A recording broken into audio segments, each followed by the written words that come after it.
এই তো ছাল ছাড়িয়ে যাচ্ছে।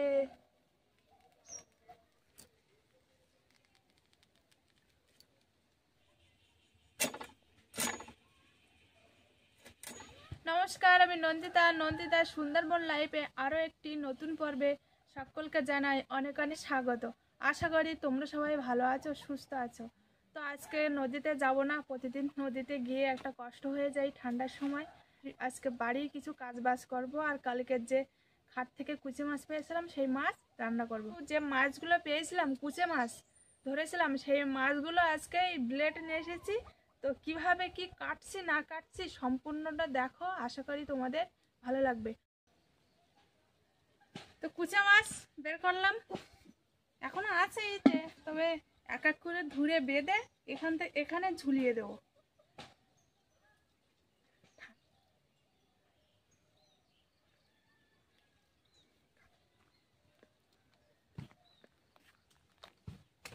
বেঁধে দিলাম, ঠিক আছে।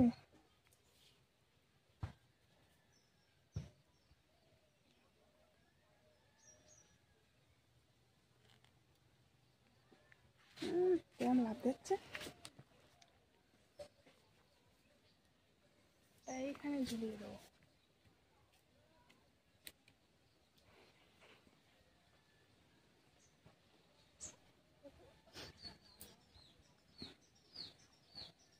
তো একটা কিন্তু ঝুলিয়ে দিয়েছি, আরেকটা বের করেছি। মাছগুলো কিন্তু মোটা মোটা আছে। মাছগুলো যে আমি পাবো আদৌ আমি ভাবতেই পারিনি, কিন্তু শেষে পেয়েই গেলাম। কিন্তু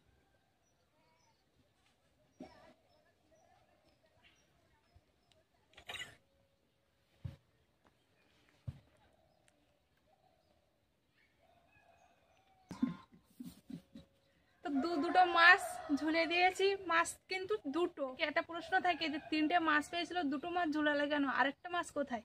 হ্যাঁ, আরেকটা মাছ আমার রাত্রে আমরা খেয়েছিলাম, তো সে কারণে এখন দুটো মাছে ঝুলে দিয়েছি। এবারে এর কাজ হচ্ছে, এই যে ছাল আছে না, ছালগুলো ছাড়াতে হবে। তো এখন এবার ছালগুলো কেটে ছাড়াবো।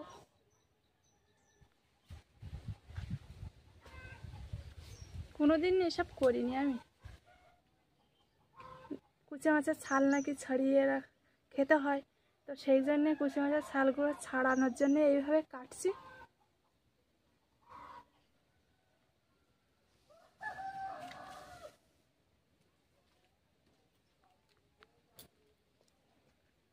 এই তো ছাল ছাড়িয়ে যাচ্ছে।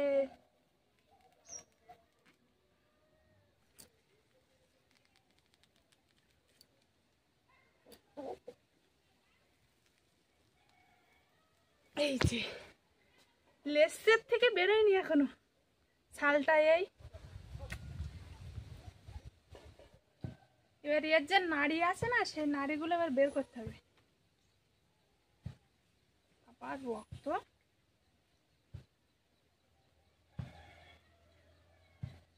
রক্ত বের হচ্ছে।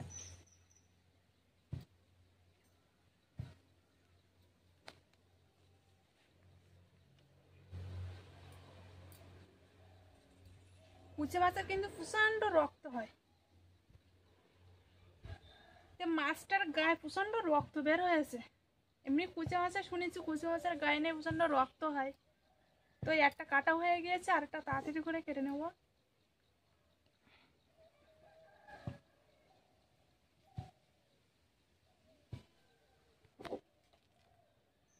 মাছ কিরম লাভ হচ্ছে।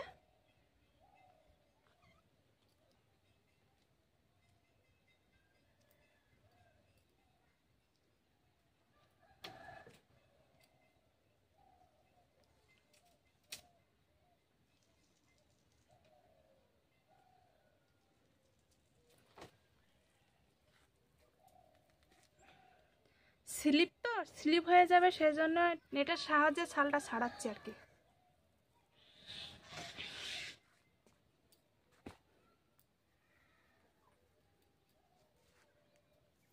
ছালটা ছাড়ানো হয়ে গেছে, যেহেতু এবার নাড়িটা তো বের করতে হবে, সেই জন্য মাঝখান থেকে চিড়ে নিলাম, নিয়ে এবার নাড়িটা টেনে বের করব। প্রচন্ড রক্ত বের হয় এর। যে নাড়ি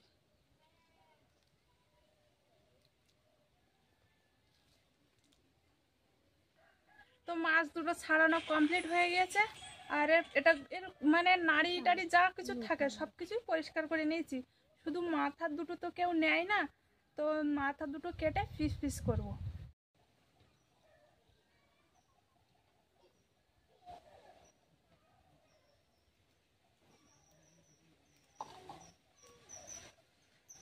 একটা ছাড়িয়ে নিলাম।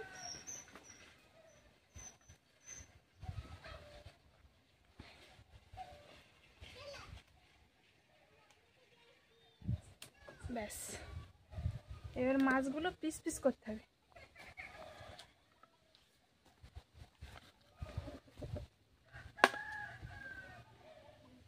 কি সুন্দর মাছ, মাছগুলো ছাল ছাড়ানো হয়ে গেছে, উপরন্ত ওর পেটে যেসব নাড়ি ভুড়ি থাকে সেগুলোও ছাড়ানো হয়ে গেছে। তো এবার পিস পিস করে কাটবো।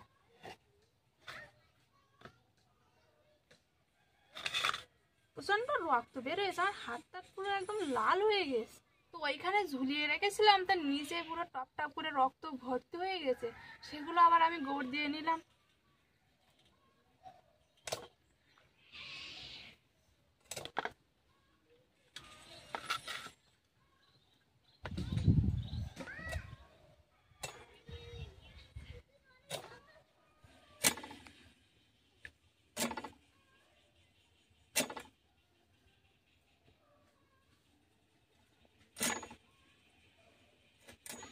শুনেছি মাছগুলো নাকি খেতে খুব টেস্ট লাগে, আমি ঠিক কোনোদিন খাইনি, তো অনেকে বলে শুনেছি এই কুচে মাছ নাকি খেতে হেবি সুন্দর টেস্ট লাগে।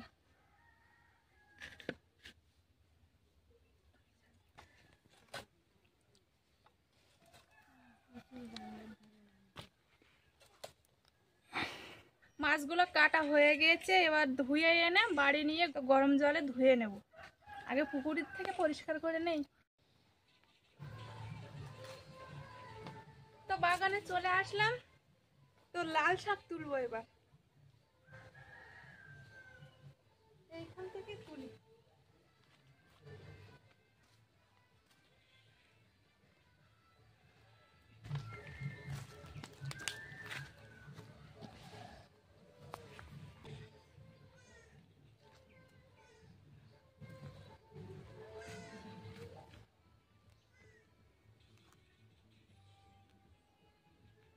এইগুলো ঘন ঘন এখান থেকে তুলে নেই কিছুটা, তাহলে ফাঁকা হয়ে যাবে।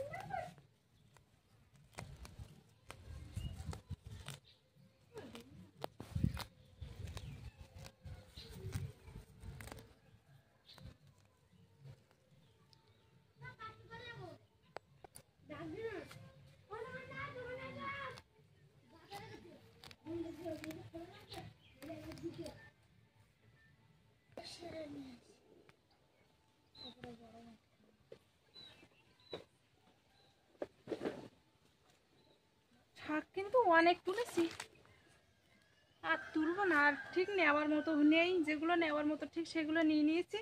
যাই হোক বেশি অনেক তুলেছি বটে, কিন্তু রান্না করতে করতে কমে যায়।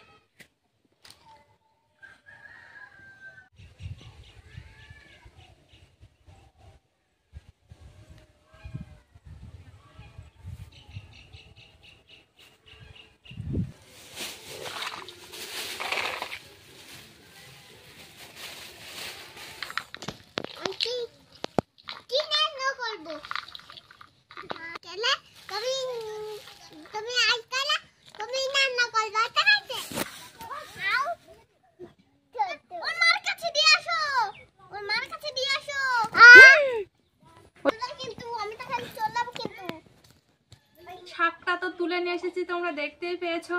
এবার কুচে মাছ রান্না করার জন্য বা লাল শাক রান্না করার জন্য এখানে পেঁয়াজগুলো খোসা ছাড়িয়ে নিয়েছি, জলে দিয়ে দিলাম, ধুয়ে নিব।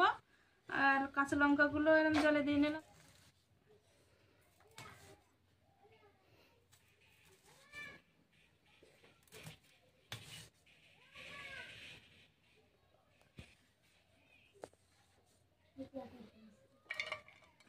পেঁয়াজগুলো ছাড়িয়ে নেব।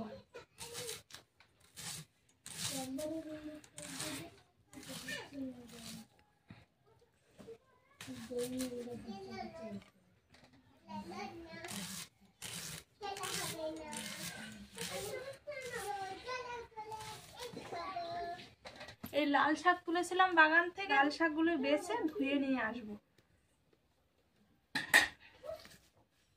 আর যেগুলো বড় বড় সেগুলো কেটে নেব। কালকে বৃষ্টি হয়েছিল তো, এবার মাটিটা ভিজে গিয়েছে, নরম হয়ে গিয়েছে, তো এই শাকের গোড়ায় গোড়ায় মাটি উঠে এসেছে। কি হয়েছে তোমার? বলো কি হয়েছে, বলো। তোমার রান্না করতে দিচ্ছে না? তোমার খেলা করতে দিচ্ছে না? ঠিক আছে, দেখতে চাই।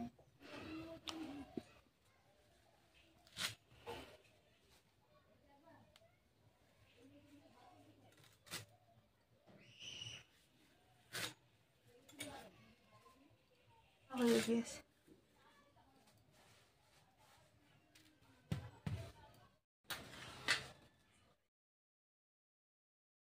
কড়াটা তুলে দিলাম। এবার কুচা মাছের জন্য হালকা করে জলটা গরম করে নেব।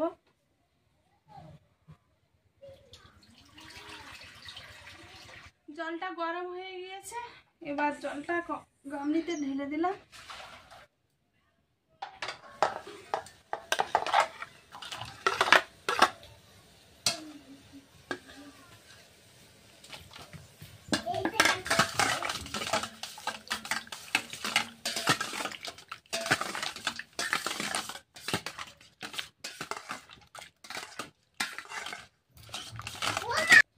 তো মাছটা গরম জল করে ধুয়ে হালকা একটু ঠান্ডা জল দিয়ে ধুয়ে নিয়েছি ভালোভাবে। এবার মাছে লবণ, হলুদ, লঙ্কা মাখিয়ে ভেজে নেব।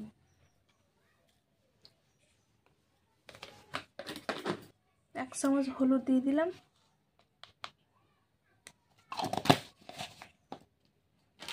হালকা করে একটু লঙ্কার গুঁড়ো দিয়ে দিলাম।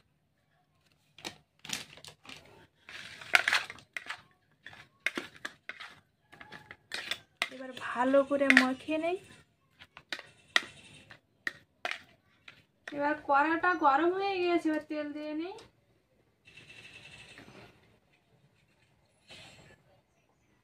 তেলটা গরম হয়ে গেলেই মাছটা ভেজে তুলে নেব।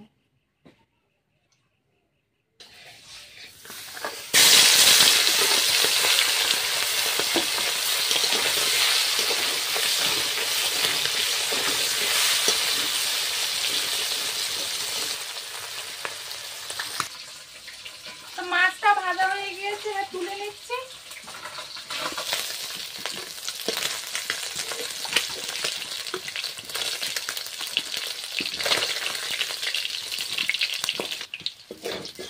তো মাছটা তো ভাজা হয়ে গিয়েছে, এবার তরকারিটা রান্না করতেই হবে, তো সেই জন্য কিছু কাঁচা লঙ্কা দিয়ে দেবো আর পেঁয়াজ দিয়ে দেবো।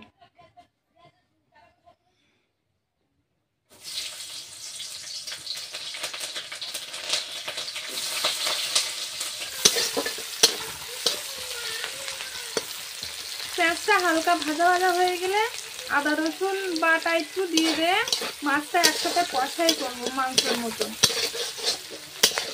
এমনি কুচে মাছ মাংসের মতোই রান্না করে, সেইভাবেই রান্না করছে।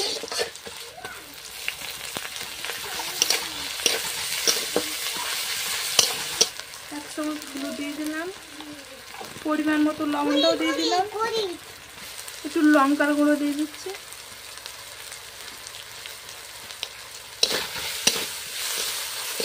আর অল্প করে একটু ধনের গুঁড়ো দিয়ে দেবো।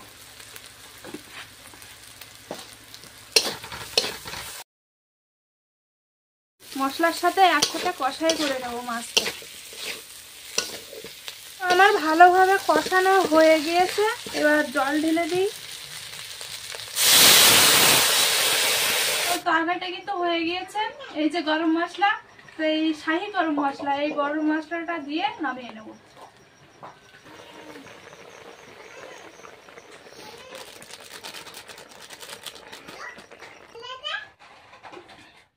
এবার ঢেলে দিচ্ছি গামলিতে।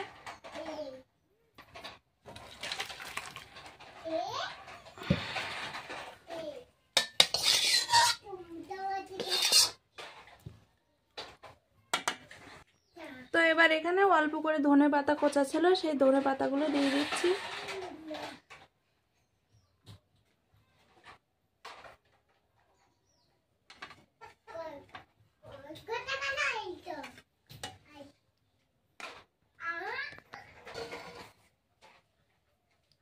তো এই যে কুচে মাছের তরকারিটা কিন্তু হয়ে গিয়েছে। এবার লাল শাক আর চিংড়ি মাছ আছে, চিংড়ি মাছ রান্না করব।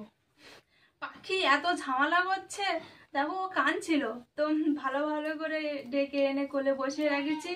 তো তোমাদের খাওয়া দাওয়াটা দেখাতে পারছি না, পাখি খুব ঝামেলা করছে, সে কারণে তোমাদের সামনে যে খাওয়া দাওয়া করবো বা পাখিকে খাওয়াবো, আমি খাবো, সেটা তোমাদের দেখাতে পারলাম না।